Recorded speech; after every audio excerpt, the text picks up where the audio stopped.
Good morning, Year 6, and welcome to today's English lesson, Tuesday the 26th of January. It's quite an exciting lesson today because we're going to be starting a new unit in our English, all about discussion texts. So let's find out what we're going to be doing today. As we're beginning a new unit, we need to go right back to basics and we need to start thinking about the key features.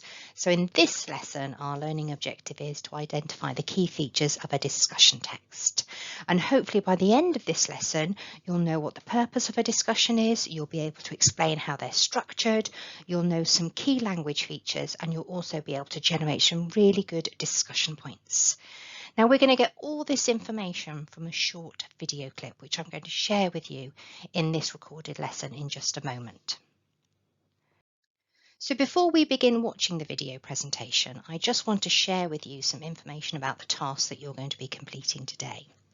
You are going to be creating a discussions toolkit, and you can see a template on your screen today.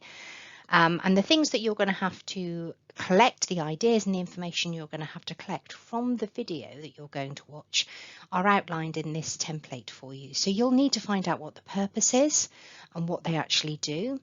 You'll also need to jot down some notes on how a discussion would be organised. So what kind of points would you be making? What kind of paragraphs would you have?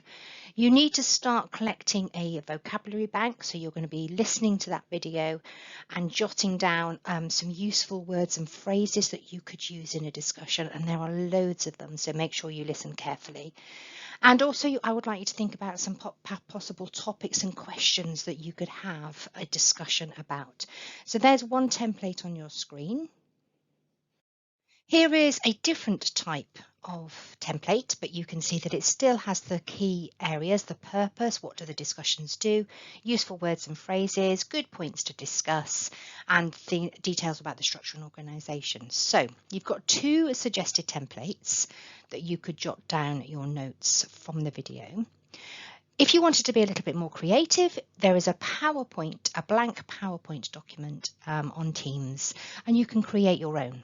But the idea is that you are creating a discussions toolkit. So we're going to share the video in a minute, and what I suggest you do then is you then open the document on Teams, one of the templates or a blank one, and you jot down all your notes. So watch the video, because it's recorded, you can watch the video a couple of times, and then I will show you exactly what it needs to look like.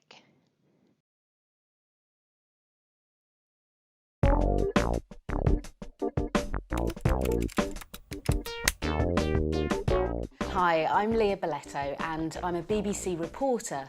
In my job, I often report on issues that generate discussion, and it's important that I provide the facts and give the audience a balanced view. Morning, Leah. What's the report say then? Good morning, Bill. We've taken over Media City today. Hello guys, Leah here, live in Rio.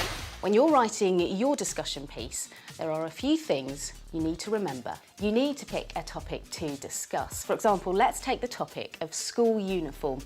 It's a topic that affects all of us at some point in our lives. So the purpose of this piece will be to discuss why some people love to wear it and others don't. When writing a discussion piece, you need to write it in the third person so that you remain objective. That just means you're not biased to one part of the discussion and don't distract the reader from the topic. When writing in the first person, you say I, me, or we. I hate school uniform. When you write in the second person, you use words like you and your. You love school uniform. When writing in the third person, you can use words like they, he, or she. They can't make up their minds about school uniform. Firstly, you need to examine the main points you'll be writing about. So you'll say within this piece you'll be considering why some people believe wearing school uniform is a good idea, but also why so many others dislike the idea. When I was at school, I hated my school uniform, but that was my opinion. And in discussion-based writing, you need to examine all the arguments for and against. it's also important to use supporting evidence. I wouldn't be able to say everyone in the UK wears school uniform. I wouldn't have anything to prove that. So you'll have to do some research, which you can quote a statistic to support your argument and justify why this piece is worthy of discussion. So I think I'm just about ready to write my discussion. Remember, you have to be balanced on both sides. So you can choose to present your arguments for wearing a school uniform first, followed by an equal number of arguments against. You can call those counter-arguments. The first point I'd like to make in favour of this argument is they make you look smart. Wearing a school uniform reduces the pressure of having to keep up with the latest fashion. In addition, now this is a connecting phrase which signals you're about to make a new point. So, in addition, it also gives you a sense of school pride by wearing your uniform. At this point, you can see that the argument is very unbalanced and one-sided.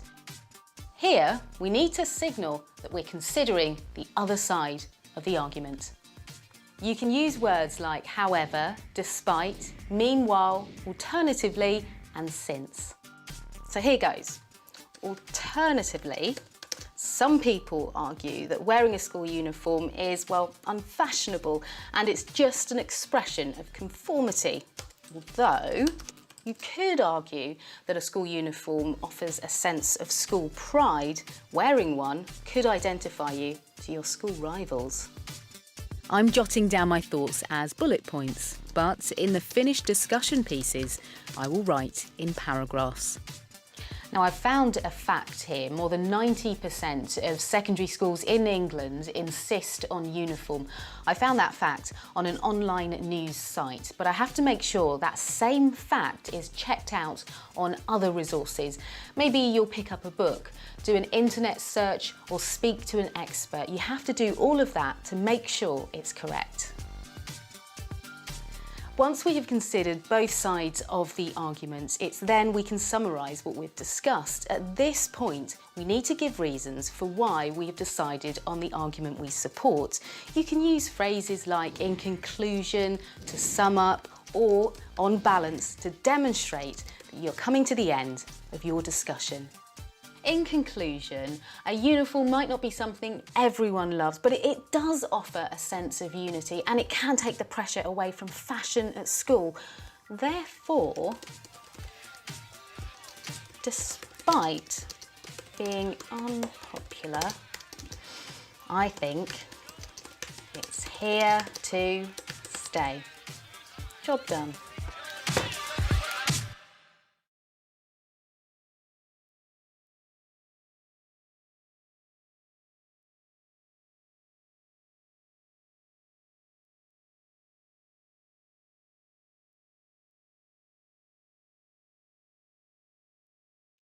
So now you've watched the video, let's have a look at exactly what you're going to be expected to do in this session today. So on your screen, you can see one of the discussion toolkit templates. And if you have a look at the points or the writing in red, you can see that I've begun to take some of the information from the video and pop it into the template. So this toolkit is designed to help you when you come to write your own discussions later in the unit. So we need to get as much information as we can. So if you have a look in the section on the top right, structure and organisation, you can see that I filled in 2 bullet points there. So I've said that you need to make sure you've got points for and against, and you need to have that balance between points for and against, and that was very clear in the video, so I've made 2 points there. I've also started to collect useful words and phrases, only one where it says the first point, so that might be quite useful for me to write down because I could then use that when I come to write my own one a little bit later on. And one of the discussion points you can see that I've added, and this was in the video, and this was this discussion around whether children should wear school uniform or not. So have a look at that template. You can see how I've started to fill it in. This is what's going to be expected of you in this session. So as you know, there's 2 templates. There's the one that looks like this one on the screen, and there was another one. There is also a blank PowerPoint document for you on Teams. You need to decide which one you want to do. Any of them are fine.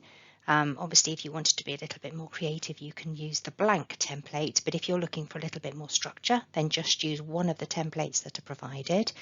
You can always watch the video again if you've forgotten some of the key points, or you can watch it as many times as you like, but you need to add information about discussions in order to help you when you come to write them a little bit later on. So before I end this recording, let's just go through exactly what your task is going to be. So your task is to create a toolkit. You can use the templates available on Teams, or you can make your own. And I would like this to be submitted, please. So when you have finished your toolkit, you need to press the button that says hand in, and then your teacher will be able to see exactly what work you've done in this session. So hope you enjoyed the task. For those of you who want to get really creative, I look forward to seeing what your PowerPoints are going to look like, and hopefully you'll get something really good with lots of information to help you when you come to write your discussion later in the unit. So have fun, and I look forward to getting your work in later.